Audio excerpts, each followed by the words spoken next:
Okay, hi everyone. Thank you for joining us today. It looks like we have quite a pretty full house today.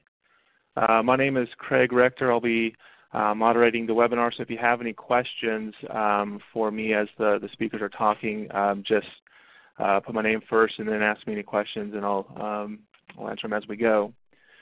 We have a great webinar planned for you today, how to create dynamic scripts that engage and sell.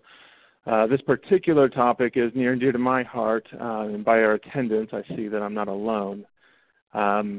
Today we're going to be covering in pretty good depth how to create how to create a killer script for your sales team. And of course a good script is nothing if not used. So we're also going to be going into different sales automation tools that can be used to implement your new killer script and ensure that all your sales reps are using it and saying the right thing and staying on message while they're prospecting and selling. So we have quite a bit of ground to cover, so let's get this party started. First, let's go over a few housekeeping points. As you see on, a lot of you have been chatting already, on the left-hand side you have your chat section. So if you have questions for me, feel free to ask them any time. If you have a question for a presenter, as the presenters are talking, please put their name first and then the question, so that at the end when we go over the Q&A, I can make sure that the right person's answering. We are going to have a Q&A session at the end. I'm going to have the presenter contact information here on the next slide, and then also the last slide I'm going to keep it up during the Q&A. So if you want to reach out to them directly afterwards, you'll be able to do so. The webinar recording, we've had several questions about the recording. We are recording this, and whether you're a customer of VanillaSoft or SalesScripter or not, if you registered and and attended, we're going to provide you with that webinar recording. There's going to be quite a bit of information, so you'll probably want to go back and watch that recording to get all the information again that we're going to cover. So without further ado, I'm going to go ahead and introduce our speakers. Our first presenter is Michael Halper, founder and CEO of SalesScripter, which is a web-based scripting and sales training solution. Michael has authored a number of books, including The Cold Calling Equation, Problem Solved, which can be found on Amazon.com. He is also the president of the American Association of Inside Sales Professionals Houston chapter. Our second speaker is Kevin Thornton, Executive Vice President over Sales and Marketing here at VanillaSoft, which is a sales automation platform that offers award-winning features including a best-in-class logical branch scripting module. Kevin's career spans over 20 years, leading sales teams that have generated over $1 billion in software sales. And in 2013, he was named to Sales Lead Management Association's 50 Most Influential People in Sales Lead Management. So with that, let's go ahead and get started. Michael, I will go ahead and pass it on to you. Great. Thanks, Craig. And today I'm going to focus on how to build a cold call script that works. And we're not just going to focus on what you can do to build a good script. We're also going to talk about a lot of fundamentals that help you with how to use a cold call script, because you could have the best words on paper and planned ahead, but if you don't know how to use them, your results will be limited. First, I want to get some core concepts out of the way. And the first one being, I'm a firm believer in a concept of seek to understand in order to be understood. It's one of the 7 habits of highly effective people. That being said, we're talking about cold calling, which is one of the most difficult activities for a salesperson. So let's start by understanding the prospect that we're trying to get on the phone and sell to, right? The prospects you're trying to reach are extremely busy. Hopefully you're probably calling at a decision maker level. These people are in meetings all day. They have a lot of responsibility. Not only that, but they also have a lot of other salespeople calling them. You got to keep in mind that everybody is trying to reach the decision maker, right? So you have a lot of competition, and what that looks like is their phone is ringing a lot, and they get a lot of sales calls. If you do get a prospect on the phone, when they answer your call, they are likely not going to be in buying mode at that particular time. If you sell product A, let's say you sell a widget, they're likely not at their desk wondering, I need to buy a widget right now. It's not that they might never think that, but at the particular time you reach them, the odds of that are really low. And that's just something you should be aware of. It's not a game stopper at all. And something that is very important is that to always remember that your prospect's guard will always be at a medium level at the beginning of a phone call, right? You think of it as somebody walking down the street and a stranger approaches them, right? Our natural instinct is just to be guarded at some level.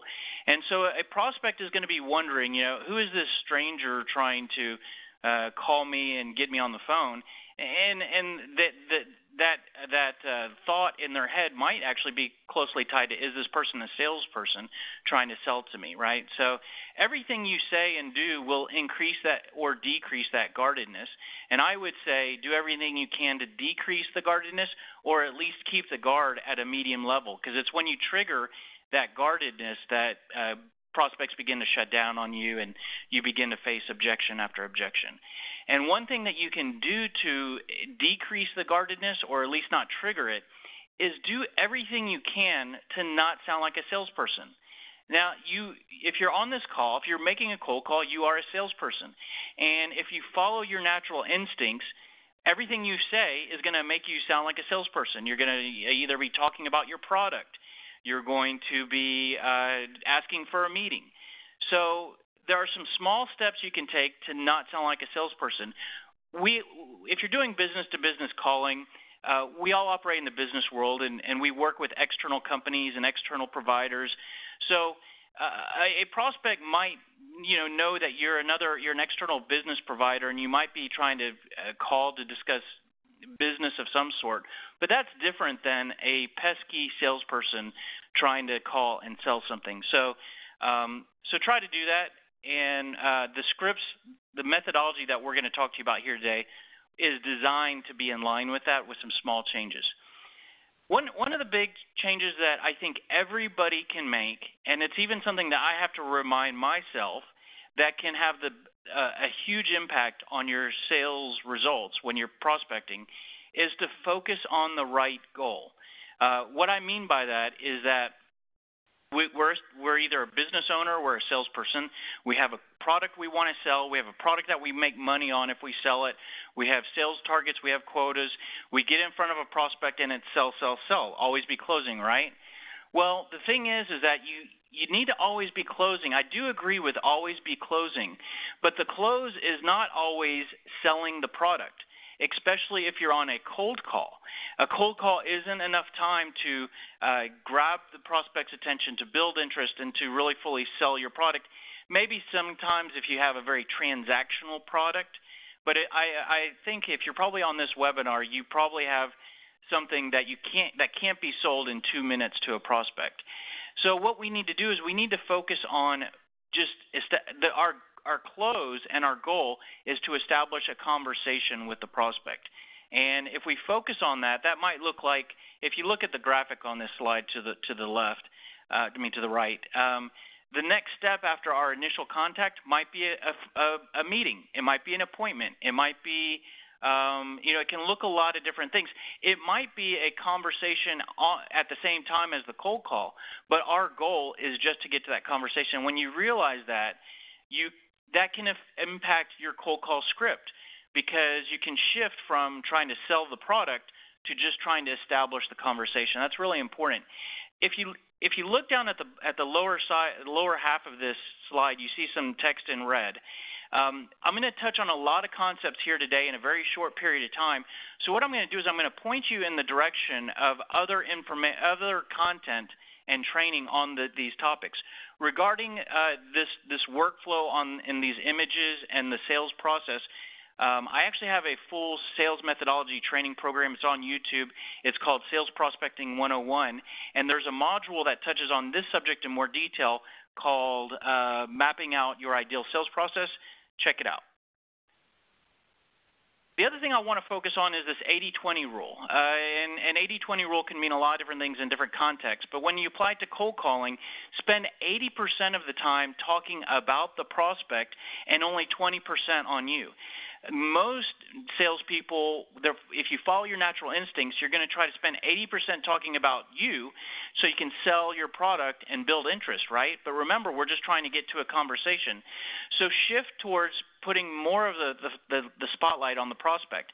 If you look at the graphic on the left and on the right, I'm sorry, and it's the same from the other slide, but you can notice that let's spend 80% on the prospect in our cold call. We can shift then, once we get to the appointment, to 50-50.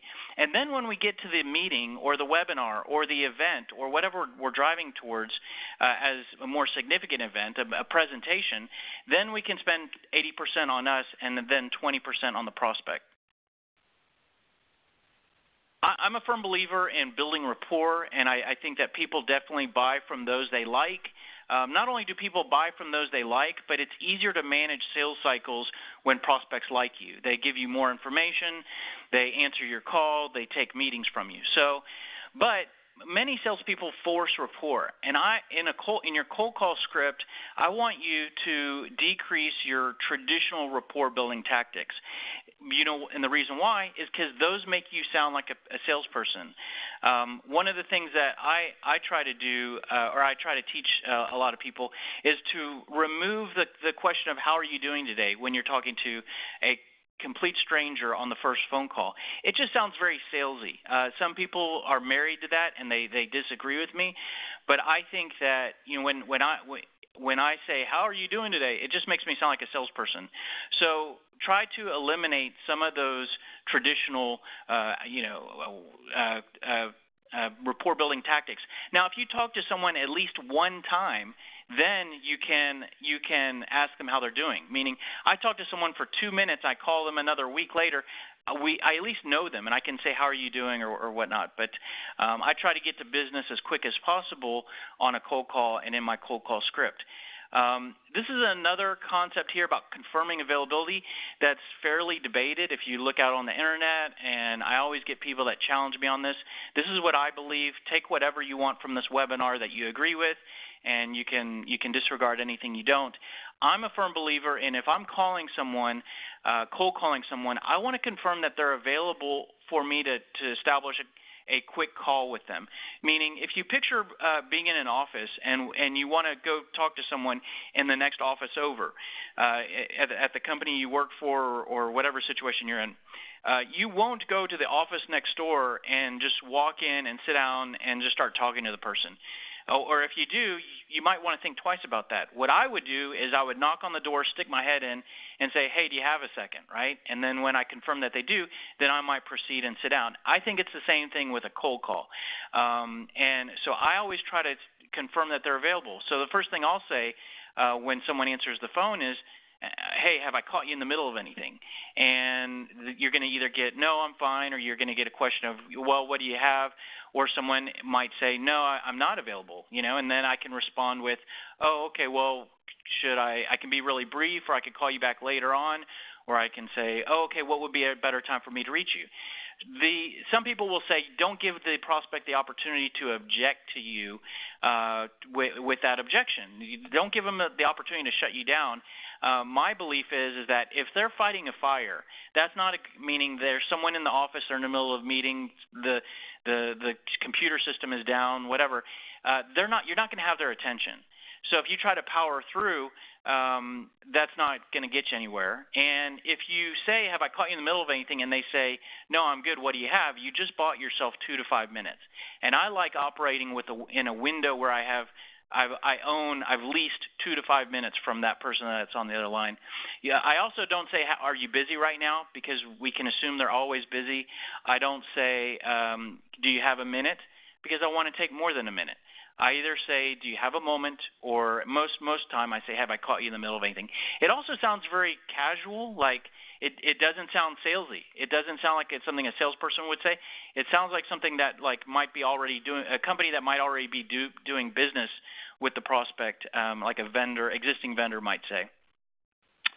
The next concept is called a soft disqualify statement or disqualifying, and there's a training module on this called how to do the perfect takeaway. But there's a whole concept around taking away what you're trying to sell to a prospect.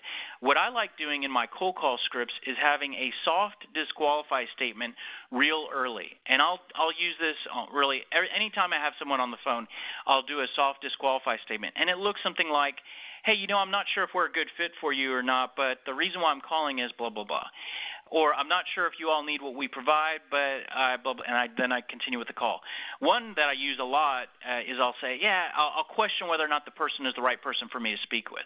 I'll say, hey, I'm not sure if you're the right person for me to speak with or not, but I am, and then I continue on. This is a real powerful tactic. It's if you think about an aggressive salesperson, they would say the opposite of this. They would say, oh, I got something great for you. You're going to love it. They would say, oh, we're the one that you need to talk to us. Oh, you're the person I need to meet with. So when you do the opposite, you're kind of flipping the script. You're taking it away partially. You're expressing doubt, and that can help to decrease guardedness. It can help to build rapport, and it can even build curiosity. The prospect might go, well, you don't know if I'm a fit. You don't know if I'm a fit for what? I mean, they don't say that, but that's the internal dialogue they can start thinking. And I just want to pause real quick because you'll notice that these are all really small things, right? Creating a little curiosity, not sounding like a salesperson. These aren't really major home run hits here. These are the small details that you can add to your cold call script that can make it more effective. Name dropping, a lot of times you're going to run into gatekeepers. If I've ever spoken to someone else at the company, I'll bring up their name, whether it's a gatekeeper or the target prospect. Oh yeah, I was talking with Tom, and they mentioned this, even if it's not relevant. It just makes me look like I'm already on the inside. Prepare for objections in your cold call script. Every cold call script that I build has a page 2, or like a second half to it, and that second half is a tool that I call an objections map, which is a list of objections and then a list of responses for those objections. There's really only about 10 objections that you're going to consistently face.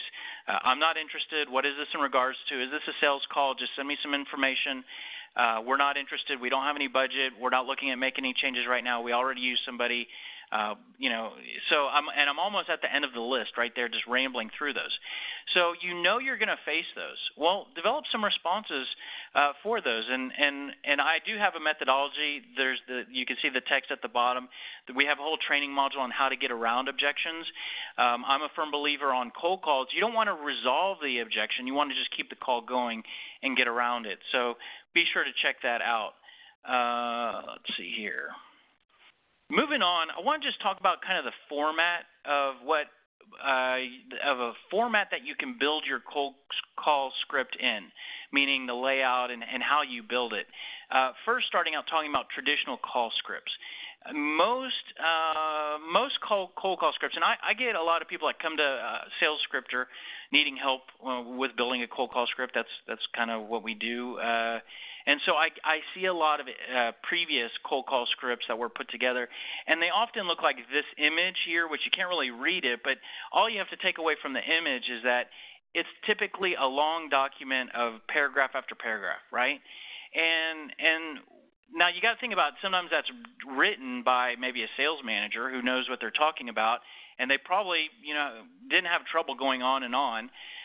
But they hand that to an inside salesperson or to a sales exec or something, and that's a script that's very difficult to digest, right? You look at it, there's a bunch of text. It's not real flexible. It could be intimidating. If you're the person that wrote that, then maybe it's easy to kind of like know how to use it and what to say. But if you aren't the person that wrote that, that's a scary thing to look at. And so what happens is that when someone gets that and they're forced to use it, they read from it, right? And people always say, well, to me, they say cold call scripts aren't good because you don't sound good and you sound like a robot and you shouldn't read from a script. And I agree with that 100%. And my business is built around scripting and messaging. You shouldn't read from a script. You should use a script to prepare. you should use a script as a guide. You should use a script to fall back on. You might read a sentence or two at a particular time from a script, but you should never read directly down, from beginning to end. And this is the kind of script that makes you do that. Well, let me show you another alternative. This is what we call a cold call blueprint, and you can't really read the text and the image to the right, but look, what you can take from it is that it's modular, right? We have different sections and different sentences and bullet points and questions in each of the different sections. And this is a blueprint, and think of it like a blueprint for a house, right? So you can build two houses identical with the same blueprint, meaning the layout is the same, but you might decorate them completely different on the inside. So meaning you could have two different cold call scripts for different campaigns, but they might be structured with the same type of flow, meaning you take these questions out for this campaign and insert them with these different questions for this other campaign. The other thing about a blueprint is, think about taking a tour of a house through that is built from a blueprint. You could tour the rooms in any order. You don't have to go through them one particular order in one particular room in a particular order. You can mix and match. And that's what you can do with a tool like this, is that you can go from one section to the next. From one section to another and back again, and that allows you to be more flexible. So as we're talking here about building a cold call script, I think that this is a better format for you to use when you build your cold call script. Now, some sections that you can use when making out your blueprint, right, are develop an objective. And I was just talking about objections. Don't get this confused with objections. This is an objective. What's the goal of our cold call? Is it to get an appointment? Is it to schedule someone to an event? Is it to schedule a meeting? Is it to gather information? So what's the objective? Have an introduction, have an attention-grabbing statement, a disqualify statement, pre-qualifying questions, common pain examples, building interest points, and have a close attempt. What are you going to say to try to close? So I'm going to actually kind of go through an exercise here where I'll go through these different sections, and I'll share with you my cold call script. And I'm going to kind of demonstrate how a blueprint might work. And then at the end of that, I'll leave you with some direction of how you could develop your content to plug into these sections. So just kind of starting out, often we're going to run into a gatekeeper at the beginning of our call. So we're sort of at that section of a blueprint. And, I'll just kind of role play this. But, if I'm talking to a gatekeeper, hello, I'm trying to connect with the person that oversees sales. Can you point me in the right direction? So some coaching here. By the way, we have a gatekeeper module of how to get around gatekeepers and deal with them. So be sure to check that out. But at the most simple level, be direct. Don't share your name. If you share your name in your company, you sound like a salesperson. A gatekeeper is responsible for getting rid of salespeople. So just be direct. This is who I'm trying to see. Can you point me in the right direction? Oh, sorry, wrong direction there. But if I go back, actually, our goal is to basically get to the contact. So if I progress to that section of the blueprint, and then I get Mary on the phone. Hi, Mary. This is Michael Halper from SalesScripter. Have I caught you in the middle of anything? So there you can see me confirming that she's available, at which point she might say, well, sure, I have a minute, or, well, what do you have? And like I said, if she says, no, I'm not, okay, I could be really brief, or I could call you back later. The next section of the blueprint is an attention-grabbing statement. So let's look at what an average, or not an average, but a common salesperson, this is where they might say their company, their product, and whatnot, right? I'm with such and such company. We sell such and such. I want to schedule a meeting with you to talk about such and such. And so all of those different examples I just gave you make you sound like a salesperson, right? So not only do we not want to do that, but we want to grab their attention a little bit, right? We want to kind of earn their right to keep them on the phone. So here's some things that you can insert into this attention-grabbing statement. You could have a value statement. So an example of that might say, so Mary just said that she has a minute or two. So I might say something like, okay, great. Well, hey, the purpose for my call is that we work with sales managers and we make it easy for their sales reps to always know what to say and ask when they're prospecting. So that's an example of the value that Sales Scripter offers to sales managers. So that's just something I might say at the beginning to grab her attention. Another option is to say something about pain, the pain that I resolve. So I might say something like, well, great. Well, purpose for my call is I work a lot with sales managers, and they often express challenges with getting sales reps ramped up and always saying the right stuff. And so another option, you wouldn't say all these at the same time. You're doing one or the other. But the third option here is a name drop, and name drop works really well if you have a good example. But here's an example of that is, purpose for my call is, we worked with Strike Tech and helped them to increase quote attainment by 40% for their sales reps. And so that you're just saying a statement there, and that's all you're doing at that section of the blueprint. And the next section, if you see the arrow there, we're moving to a disqualify statement. What a great time to disqualify the statement is after you sort of threw something out there to try to grab their attention. So right after I say, I help sales managers to do this, I might say something like, but I actually don't know if you're a good fit for what we do, so I was just calling with a couple questions. Or you have a couple options here. We've already gone through those other disqualify statements. But now we have a couple different directions of where we can go in our call blueprint.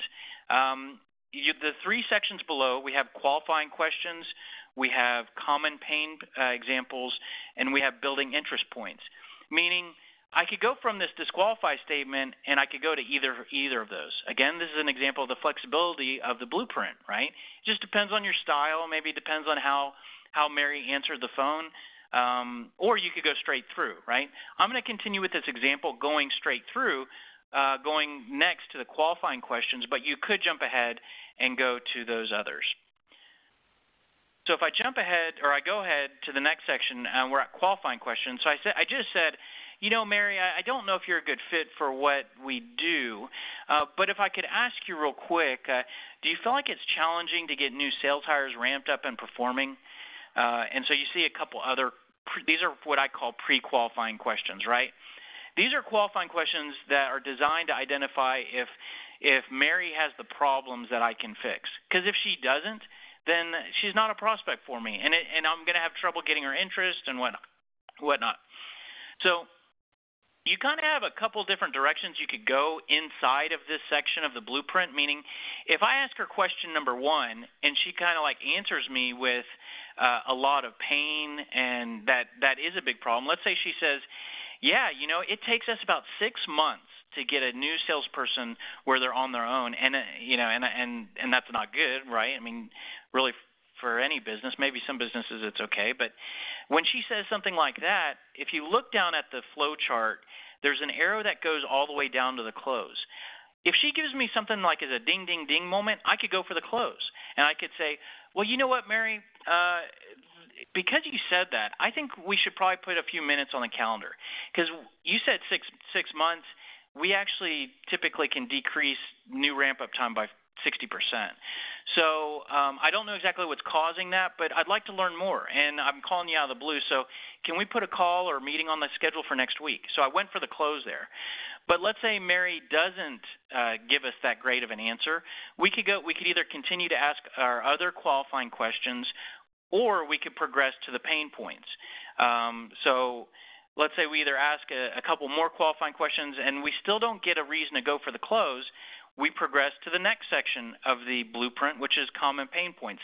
This is where if you have an idea of the problems that you typically fix and your prospect really isn't giving you anything to work with, meaning they're saying, oh, no, we're okay, oh, we're okay, no, I'm not really worried about that, then as a sort of another attempt, give them the exact problems that you're looking for, right? So at this point I might say, oh, let's say Mary doesn't give me anything to work with.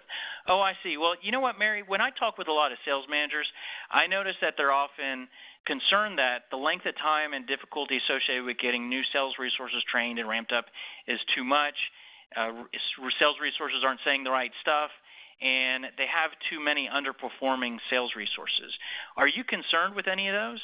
And at which point, if she has any of those and she just doesn't want to, and she's not going to lie to me, she's going to, I'm kind of going to get some information from her.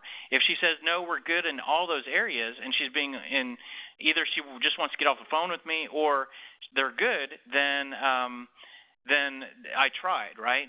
So, but if you look at the flow chart, if she gives me something that gives me a reason to close, I could go straight for the close. If she goes, yeah, I mean, those are all three of those are always concerns, okay, then I go for the close. Oh, well, let's put a call on the calendar. If she doesn't give me anything to work with, I might go back up to some pre-qualifying questions that I haven't asked yet. If she gives me something but it's not really strong enough to close, I can progress to the next section of the call blueprint, which is building interest. So the building interest section is what I refer to as, it's sort of the information about you. We could relabel this about us, that section of the blueprint. But the reason why I don't is because this is where your 20% about you comes in, and I call it building interest because there's other stuff that there's a spin that you can put on the information about you, meaning you could talk about the ROI that you provide. You could share a name drop. You could share how you differ from the competition. You could discuss some threats if somebody doesn't do anything in this area.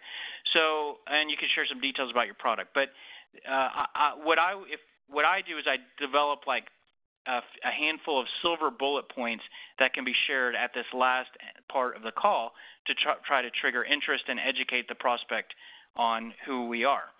So now we've progressed to the close. We've either gone through that chronologically in order, or we've skipped around.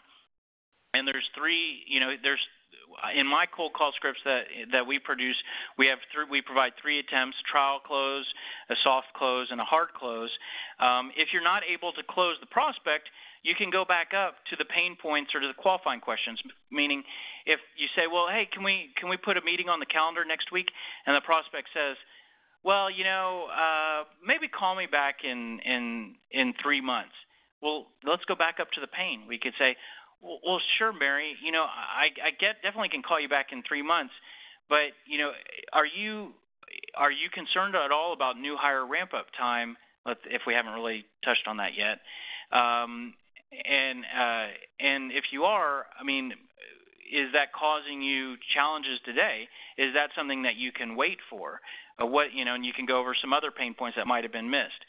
You might go back up to the qualifying questions and try to gather more information, or you might be able to secure the close, and then that way you've reached your goal of whatever the goal was for the call.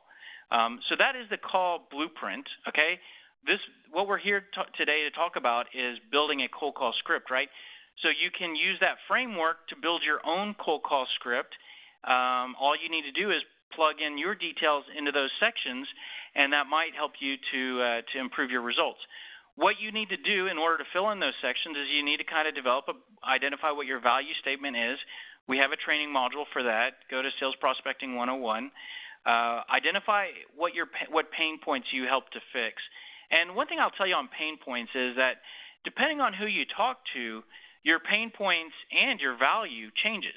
If you go from selling to operations to selling to finance, the value and pain points change. If you go from selling to manufacturing to selling to retail, your pain points and value change. So identify what pain points you help to resolve for the prospects that you're cold calling. Develop your building interest points. Again, you can see those already recorded modules to help you out with that. Build a name drop example that you can drop from time to time, and that should help. I'm kind of running out of time, so I'm gonna wrap it up here. I am with SalesScripter. If you like what I just went through, SalesScripter actually helps you to build that cold call blueprint. What it does is actually interviews you by asking you questions around what you sell, how does it help, what problems do you fix, what questions should you ask to find out if those problems are there. Once you answer those questions, all your answers are linked to a library of scripts, templates, email templates, voicemail scripts, all sorts of tools, cool stuff. Check it out. If you want more help, I have you check out the cold calling equation on Amazon. All these topics are outlined in a lot more detail there. There's also some free ebooks on salescriptor.com around value proposition, objections, and whatnot. We do offer, there's also videos on salescriptor.com. You can check out SalesScriptor, a free trial at no cost. We do provide one-on-one coaching and consulting, and also have a web-based training program that is that can be tailored to your situation. These slides I posted on my social media on SlideShare right before this event started. So if you go to Twitter at SalesScriptor or check me out on LinkedIn, you can get these slides through SlideShare. There's my info. If you have any questions, check us out. Web address for our website is salescriptor.com, and hope this helped. And I'll be on for questions at the end. And I'm going to pass it over to Kevin Thornton from VanillaSoft. He's going to talk to you about how you can take that script that you produce and how to automate it and make it more dynamic while you're on the call. So, Kevin, it's all yours. Excellent. Thanks, Mike. Good afternoon, everyone. Some great information there, Mike, as far as building formula and framework for creating a great script. Some of the tips and tricks are definitely very valuable. The one I like is the use of the soft disqualifying statement. It opens up an opportunity to create some dialogue with the prospect, and importantly, it kind of makes the caller seem a little less desperate. So I really like that part of it. So now that you've got a great script, what are you going to do with it now? So it's time to put into practice, so that your entire sales team can benefit from it. I get to speak with sales managers and executives each week, and frankly, I'm really surprised by the number of sales groups that either don't use a script or print out hard copies, or maybe even have reps that use sticky notes plastered all over their monitors. There's some great software tools available in the market that enable sales teams to automate the whole process to create quality scripts, increase sales team output, as well as build a consistent and repeatable process for your team. In order for call scripts to be successful, everyone within the sales organization needs to buy into the concept. Sales manager can customize the scripts based on different projects, campaigns, or teams. They should also weave in the company's sales methodology for the reps to consistently open, manage, and close the calls. Like Mike was mentioning, objections mapping is a great way to utilize things like the logical branch scripting to assess the reps to handle rebuttals, objections, and to basically help them steer the conversations with their prospects. Automated call scripts can also let you utilize insert variable contact info, so the call script will dynamically change based on the record that the rep's working on. Also personalize the script to make it easier for the sales rep to conduct the call. So again, like Mike mentioned, the call blueprint, you can weave in questions and the logical branch scripting with answers based on the conversation that you're having with those prospects. Many automated scripts allow for data prompts and data capture that will automatically populate data fields in a record. For instance, if you have, let's say, 5 key questions that you want your reps to address on every call, things like, what product do you currently use, how many employees do you have, who is the decision maker, etc. These questions can be built into a script, and the responses can be queried later to create follow-on campaigns. Once calls are resulted, you will want to make sure that the call disposition either triggers an automatic email, a callback, or some other action to ensure timely follow-up. I got a quote here from Abe Lincoln, and he was definitely onto something. Honest Abe said that extemporaneous speaking should be practiced and cultivated. That's a mouthful. Of course, Honest Abe was a skilled orator, but it definitely takes practice. Same goes for your sales team. They need to practice using their script so it flows and sounds natural. Role-playing is really uncomfortable for most of us. Pure judgment can seem daunting and intimidating, but the more they do it, the more at ease they'll become. Colleagues experience the same objections and scenarios that you do, so who better to learn from than your peers in a structured learning environment? You need to reinforce with your team that they need to stick with it, buy into the concept. In the end, they'll feel empowered and armed with information that will allow them to handle all types of calls. As Mike mentioned earlier, if you call prospects out of the blue, many will be guarded. They don't know you. Many view you as a distraction or may just be having a bad day. I know it can be frustrating, but don't take it personally. You're going to strike out as we all do, so why not try to embrace it? You're going to receive a fair number of no's for every yes. So think of it this way, that every no is getting you closer to your next yes. Kind of puts a spin on things. So some of the things that are available, for instance, reviewing call recordings. This is a great way to get a real-world feedback loop on how calls are being handled and whether or not your reps are staying on message. Certain software platforms can organize recorded calls, so you can listen to calls that, let's say, ended in a sale, for instance, to see if there's a pattern or a common theme that resulted in these calls as being successful. Live call monitoring is another great way to manage your sales team. So many voice over IP service providers have tools such as Eavesdrop, Whisper, and Barge for managers to listen in on live calls that their reps are making. The Whisper feature in particular is great for onboarding new sales agents as well as assisting new agents with selling. Through monitoring of recorded calls or live calls, managers can have a script checklist that they can use to grade their sales reps. These results can be shared one-on-one during performance reviews or in group sales training sessions. Keep in mind that it's a shared responsibility between the sales manager and the sales reps to make sure that the use of scripts is successful. Once the scripts are built, they need to be practiced and put into effect. Managers need to provide the learning, mentoring, and coaching opportunities to help individual sales reps feel empowered, increasing their chance of success. However, it really doesn't stop there. It is a fluid process. Scripts need to be reviewed, revised, and updated on an ongoing basis to ensure that they're on message and relevant. All right, so with that, I'll send it back to our moderator, Craig, for Q&A and wrap-up. Thanks, Kevin. And Michael, thank you as well. Really enjoyed your presentation. During the presentation, we did have several people send in questions, and I'm sure we're going to start getting some more questions as we go through the Q&A, so I'm going to go ahead and get right into those. And also, while I'm going through these questions, here's the contact information. I know, Michael, you sent out a link to the YouTube, so if you guys didn't get that link, look on your chat, and that link is there. If you need to contact Kevin or Michael directly, here's their contact information. So question number one, question for Michael. Is it bad if you use a cold call script?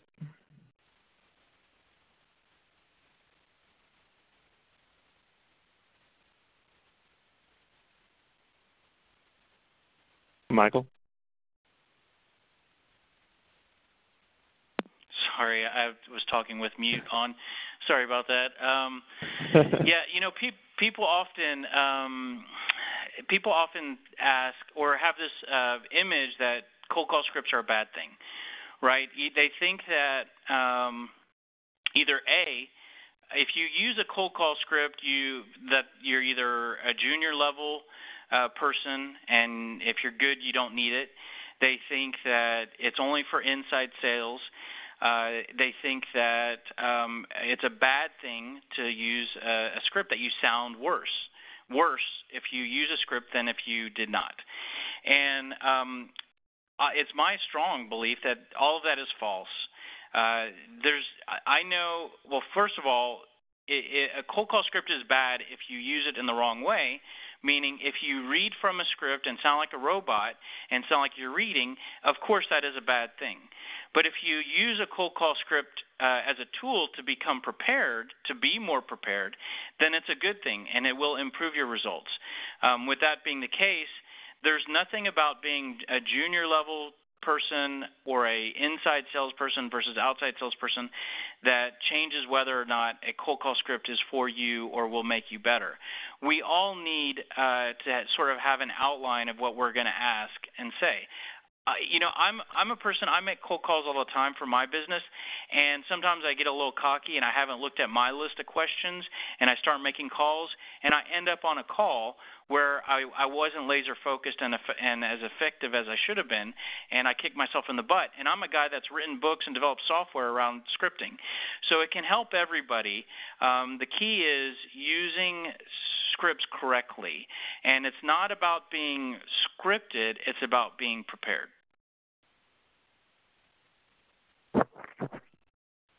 Thank you.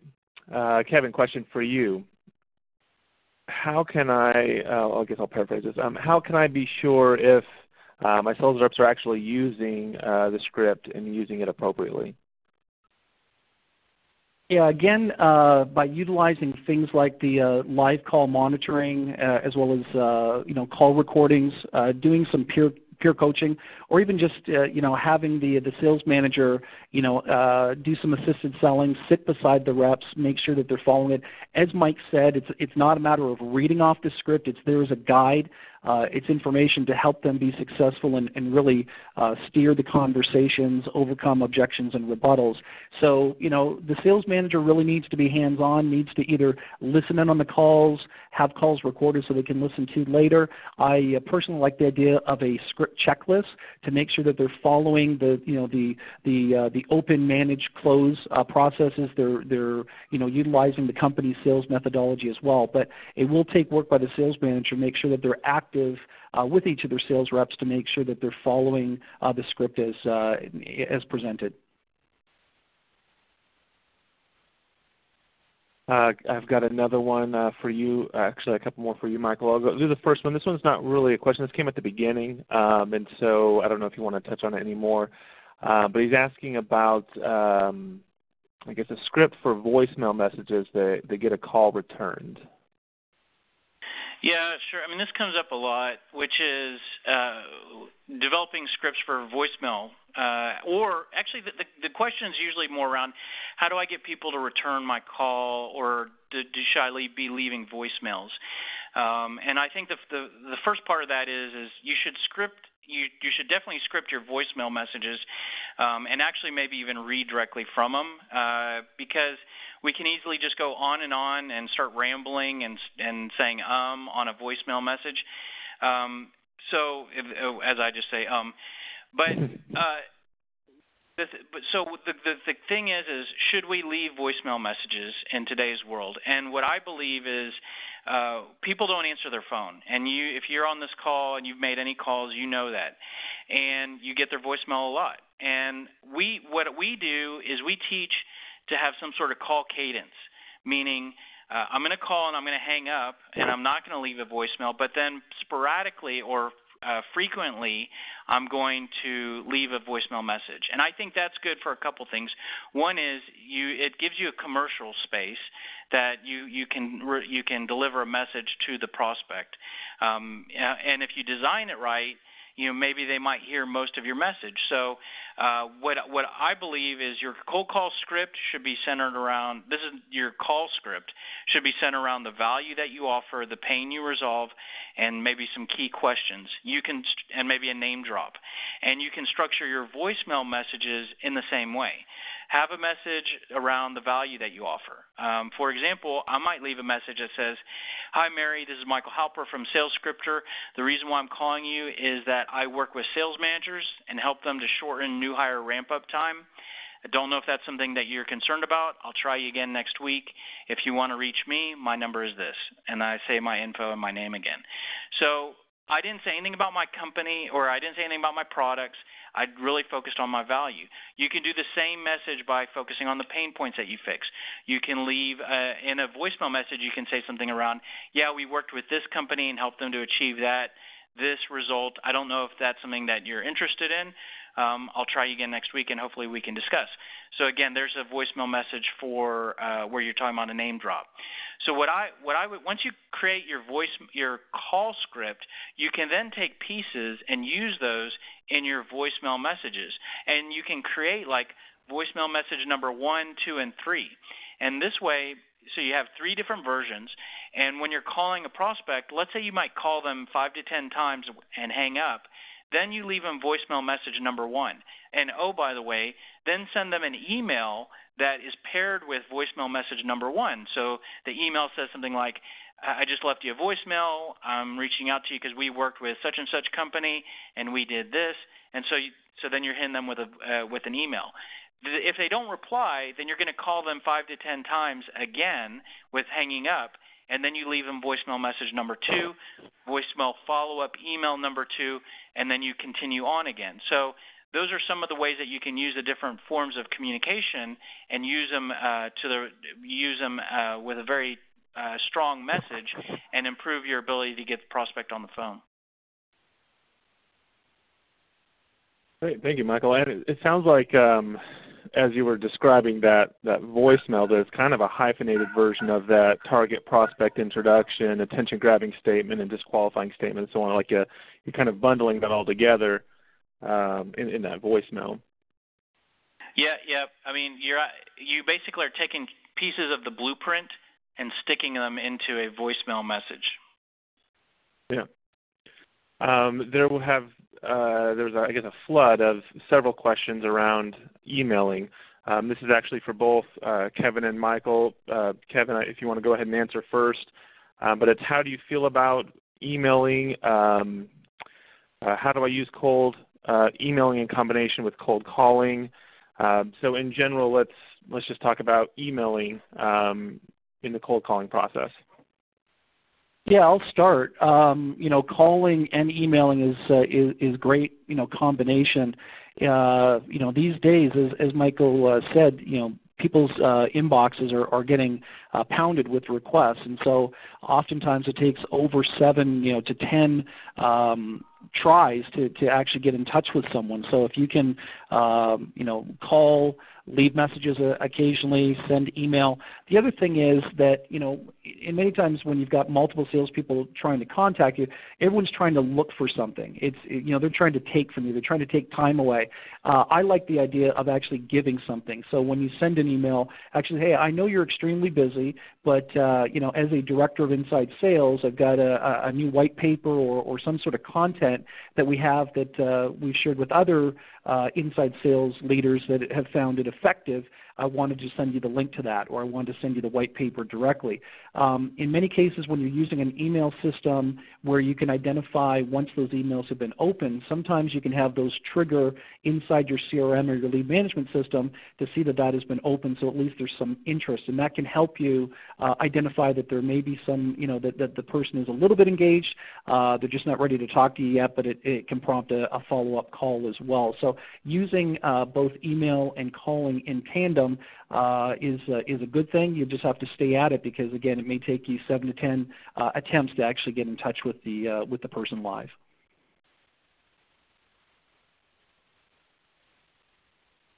And I believe, Kevin, just to follow up on what you just said, but I know that VanillaSoft specifically, like when you're using email in conjunction with your calls, you have a feature that allows you to know when that email has been opened, and there's even the ability to push that contact to the front of the sales queue to be contacted next, so that you can actually be reaching out to that prospect when you know that they've just read your email.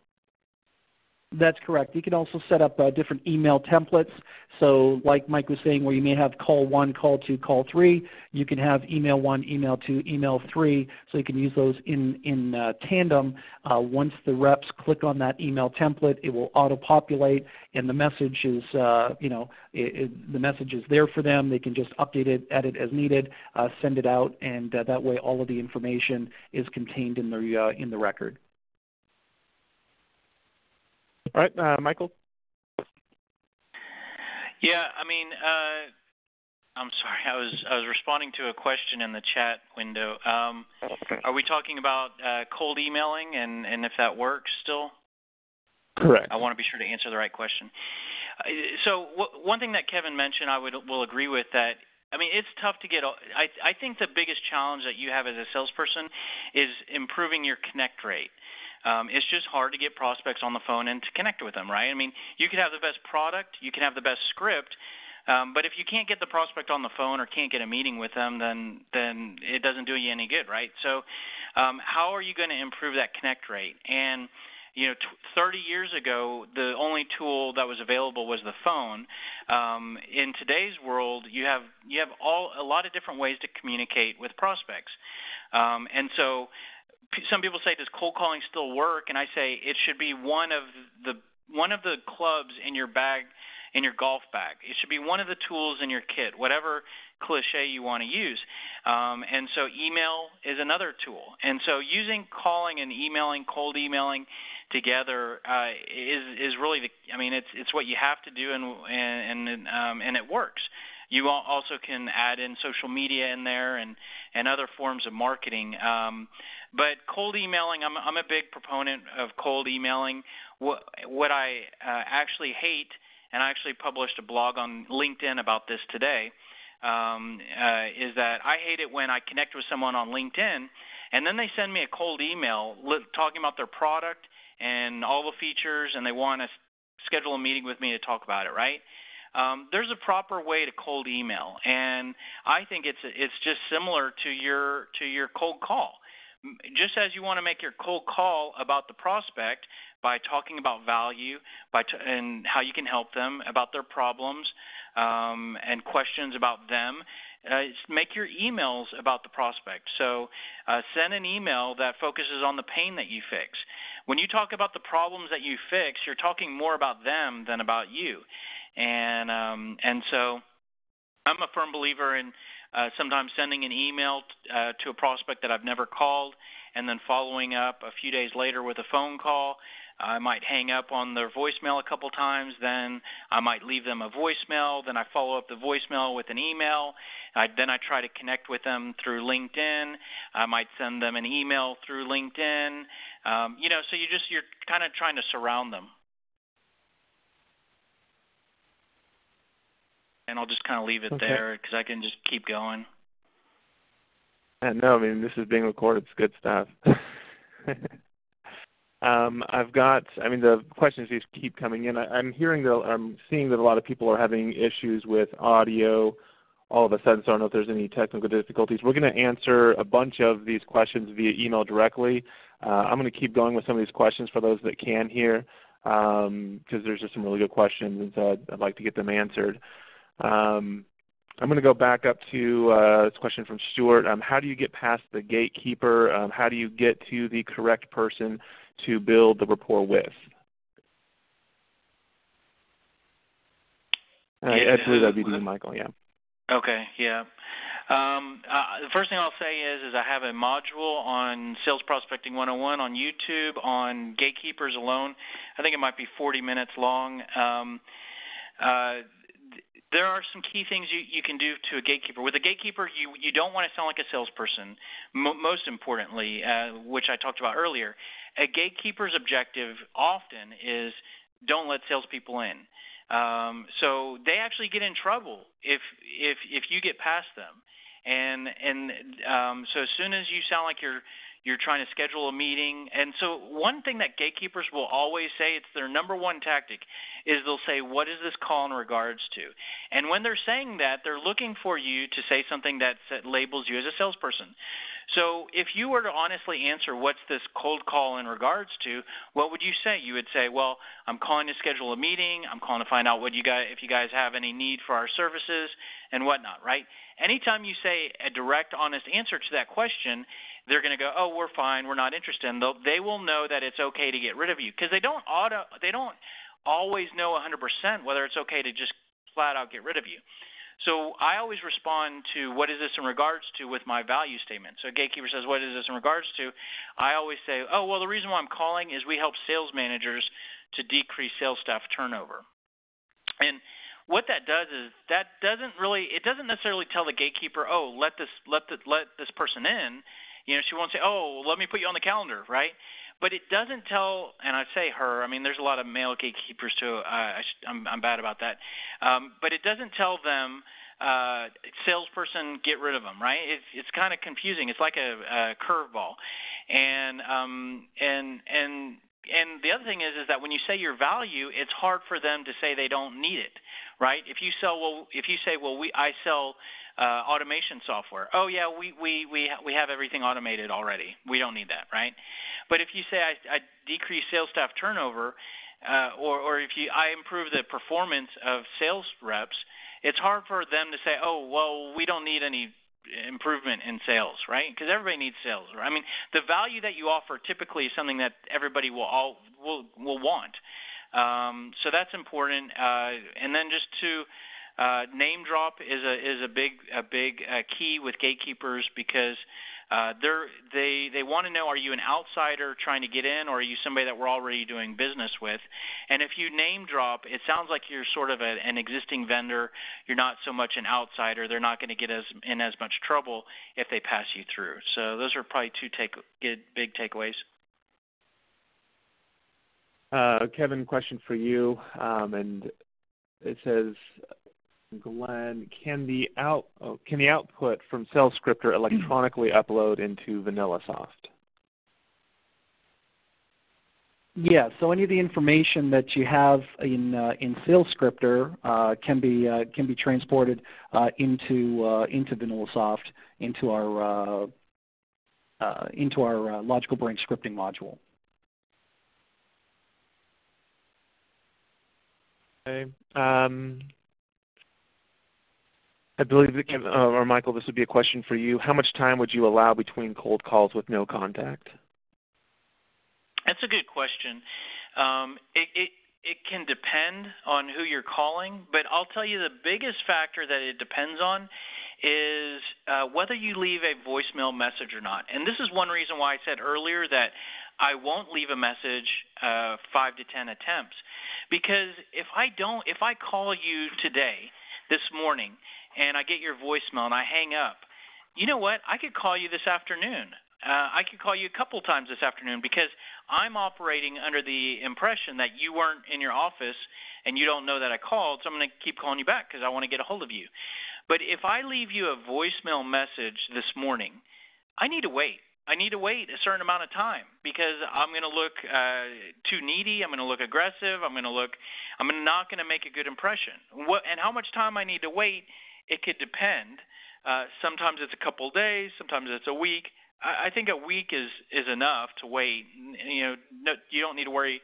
I mean, I guess in some scenarios you might want to wait a couple weeks. I don't know, but that's what I guess the quick answer is that if you don't leave a voicemail, you can keep calling back, because you're kind of playing dumb and assuming that they don't know that you called, and there's nothing wrong with that. You can't look bad from that. So pause if you leave a voicemail up to a day, 2 days, to a week. Okay, and then I've got a couple questions from the same person, so I'm going to go ahead and just get those out. So a question for Michael: how do you respond to send fax or email with info? And then I guess I'll let you answer that, and I'll go to this next one. Yeah, sure. Well, let me do a plug for my own stuff. In SalesScripter, we produce a document called an objections map, which looks like something similar that I showed earlier. It is a list of objections, and we automatically provide you with responses to those objections from your answers to what was used to build out the script. Now, when someone says, just send me your information, they are most of the time that comes up early in a call, and it's a blow-off.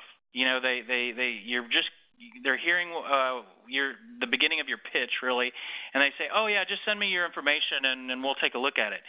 Well, your goal is really to keep the conversation going. And so one of the best ways to respond to that is to redirect to one of your qualifying questions. So if someone says, well, just send me your information about SalesScripter and we'll take a look at it. Oh, yeah, sure.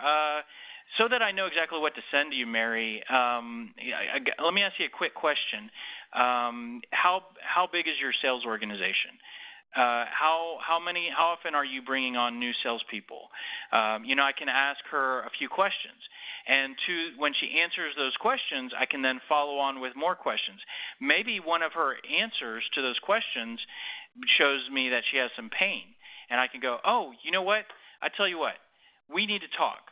because if it's taking you 6 months to get new sales hires up and running, I need to share a story with you, a case study with you of where that same situation happened. Can I come by your office next week?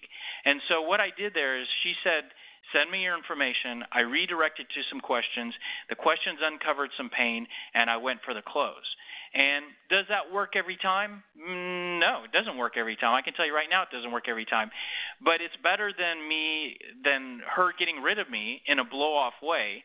And what happens with if you don't know what's going on, you then spend 20 minutes composing an email with all the information that you think that she wants because she said, send me your information, and then when she receives it, she deletes it immediately. So not only did you not progress with the call, you wasted 20 minutes that you could have spent finding good prospects. So check out SalesScripter, and there's an objections map that tells you how to respond to all the common objections. All right, so this one was same guy. It was for the dentist. I think it was when you were talking about voicemails and throwing in, I think, the disqualifying statement or qualifying question, something like that. He said, so for a medical office, okay to say something like reduce no-show and cancellations. Yeah, so those are clear pains that a medical office has, right? No-shows, late arrivals. If those are pains, those are definitely pains that a doctor experiences in their business. And if you help to resolve those should appear all over your messaging. And this is how, a shameless plug real quick for SalesScripter, this is why SalesScripter works well, is once you identify those 2, 3, 4, 5 pains, those should show up everywhere in your scripts and in your messaging, and that's what SalesScripter does, is you answer them once, and then those populate everywhere, which is they should show up in your cold call script. They should show up in your voicemail script. They should show up in your email templates.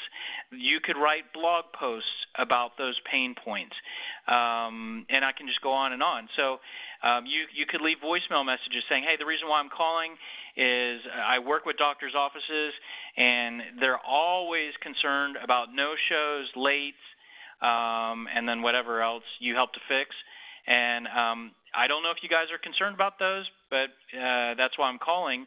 I'll try again next week. And so, yeah, I mean, those are great pain points. Those could be the subject lines of your emails. Are you concerned? Are you struggling to decrease no-shows? If they're having that, they're going to be interested in opening that email. Good stuff. This is going to be Kevin. I think. Well, I guess I'll let you both have a shot at answering this one because it's not addressed to anybody. But it says, how do you alter your script when someone has a limited amount of time? For example, they say they have 1 minute. Yeah, Mike, why don't you handle that one? Yeah, sure. That's one of the things that's good about the blueprint, right? I mean, if you're working off a page script, what are you going to do then, right? So you say, hey, have I caught you in the middle of anything? And they say, I have 1 minute. What do you have, right? So you can use your after you've used a blueprint script a few times, you'll maybe know which part you can hit a home run with. You might have done some research on the company. But you could do this. You could say, oh, okay, well, I just real quick question, and you ask 1 or 2 of your pre-qualifying questions. Or you could say, oh, well, okay, real quick, I work with doctors' offices, and they struggle with no-shows, late arrivals, and double booking, right? Are you concerned with any of those 3, right? Yes, and so laser focus. You could skip ahead. And so those are probably the 2 directions that I would go. Either ask a couple questions or throw some pain, see where the conversation goes. If you strike a chord, maybe you might get them to give you another minute or 2. That's kind of, maybe they truly only have a minute. Maybe they only want to give you a minute. And so if you use a good approach, maybe you might buy yourself more time. All right, everyone. there are still plenty more questions, but we're already 10 minutes over. What I'm going to do, I know that there are still some remaining questions. I'm going to put them in an email and get them directly to each of the presenters. And that way they can get back to you directly with those questions. Again, I will be putting the video together and then getting that posted. I'll get everyone the link. Probably by Thursday afternoon, everyone should have an email with the link to the webinar recording so that you can rewatch it if you'd like to. I'd like to thank everyone for joining us, and thank you, Kevin. Thank you, Michael, for your time today. And that'll do it. Thank you, everyone.